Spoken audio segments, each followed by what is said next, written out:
Tucked away in the warehouse district of Oakland, you'll find Andy's chosen spot, but you'll have to pull aside the heavy dark curtains before the large bar and dining room is revealed.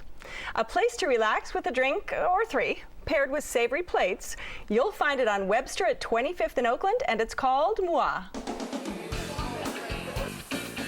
Moi means another world, a different place. My name is Yuri, and I'm a manager at Moi Restaurant in Oakland. The restaurant is owned by my family. My father wanted people to walk into the restaurant and feel like they had been transported to an alternate reality. The process of changing the place from an auto body shop to a restaurant took a little over 5 years. We are one of the only restaurants in Oakland that can hold 500 plus people on a weekend night. Moi's food is modern American fusion bar food. My mom is a self-trained cook. She opened Cafe Pastoral in the mid-'80s. After that, they had Swazik in Jack London Square. My parents make a very good team.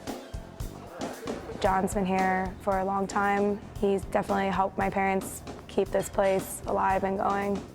A lot of our staff are artists. They're very involved with galleries around the area. They're going to school. My father, really wanted to create a space that was unlike anything else in Oakland. I think Moi is very different than his initial idea, but I think he's very pleased with the outcome of it. All right, Andy, let's talk about the name Moi, because it kind of reminds me, I sign emails like Moi. I thought so too.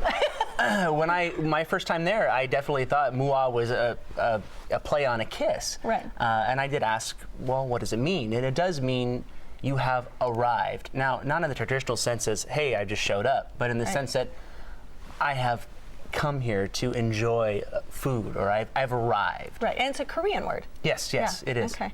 But the cuisine is not Korean. No, not traditionally Korean. You wouldn't go there expecting kimchi. No, Right. For sure not. It's kind of a California flair, but it has I would say a French influence for sure. It's fantastic. It's fun. It's hip. Every time I go there, I learn something new. And it does have a great bar, as we said earlier. Yeah. The first time I ever showed up there, I ordered a Manhattan, and he said, well, what kind? And I said, bourbon. He said, what kind?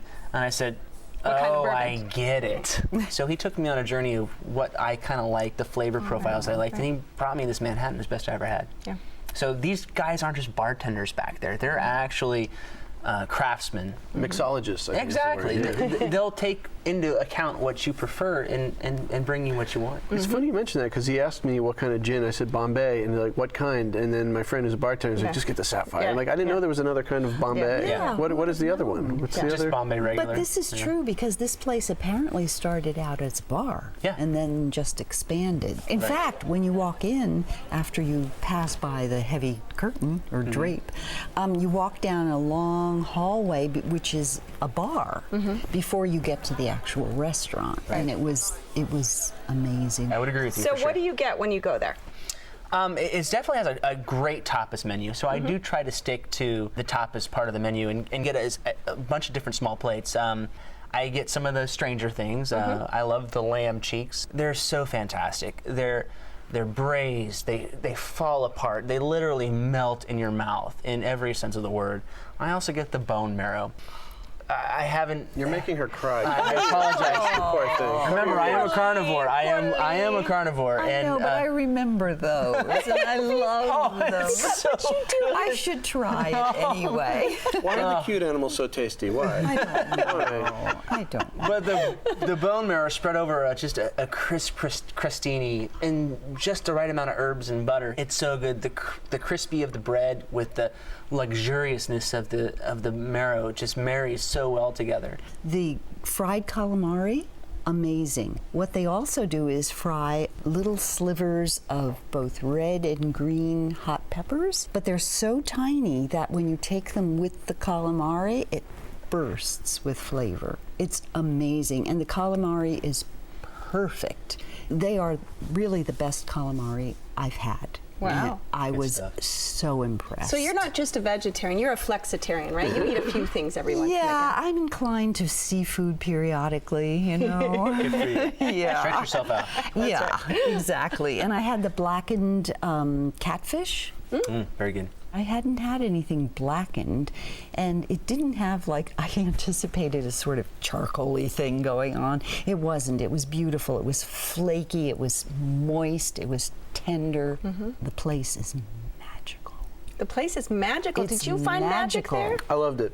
And I think it's because it's in the warehouse district, it's got a certain like gangster vibe, like it's happening at the dock, see, moi. Like that's moi. Totally. That's where That's I got the it, name moi. from. Moi. Okay, we got yeah, it. the old 30s gangster noise. The calamari was interesting. Was had that, it yeah. good? It wasn't my favorite of the bunch because everything we had the mussels, and then that was just a big. They put French fries on top, and when you're done with the mussels, the French fries fall in the sauce, and that is amazing. That was like a nice little like fireworks finale of you're soaking it up, and that's a great way to have if you're gonna have potatoes, that is a great way to do it. To do, but you're not a potato guy. I was that night. The sauce changed the way I felt about potatoes. I'm kind of a Neanderthal, so I have to ask you, what is brown butter? Because the Brussels sprouts come in brown butter. What is it, burned butter? It's white butter that they brown. It's butter that's melted yeah. down, and then when it starts to taste nutty, that Yeah. once becomes brown. I got to go with him so we can order off the menu in a whole other way. But the Brussels sprouts were so good. I love Brussels sprouts, and these were just amazing Brussels sprouts.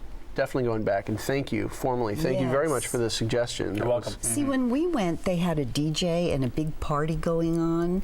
Even though the vibe was very positive and they have mirrors and candles and it was sparkling and wonderful, the music was so loud that we really couldn't have a conversation. In the What? beginning, I'm sorry? Yes, you got it. Yes. In the beginning, it wasn't so bad, but after a while, your ears sort of shut down or something. When you went, was there a DJ there? I don't remember. I went with a cartoonist friend of mine who works in the food and beverage industry, and we sat outside. So we wound up doing the takeout service and brought some drinks out there. And I just remember being really happy, sitting out. Oakland, people are like, Oakland, and you're like, well, they've got more. You can say that. And just sitting out there having a martini. Yes. That's a good, where the weather's great. All right, this is your spot. Give us a quick summary, Andy. Fantastic food, decent prices, great drinks. All right, and Lee? If you are looking for a party, it's a place to go. I loved it. Okay. And Michael? Things to do. Thank the person that turned me on to All right, Mua. Andy, I'll wipe your forehead now. You're good. Okay. Yeah, no, I loved it. If you would like to try Mua, it's on Webster Street at 25th and Broadway in Oakland. The telephone number is 510-238-1100. It's open every day for dinner with lunch on Fridays. Reservations are accepted, and the average tab for dinner without drinks is around $35.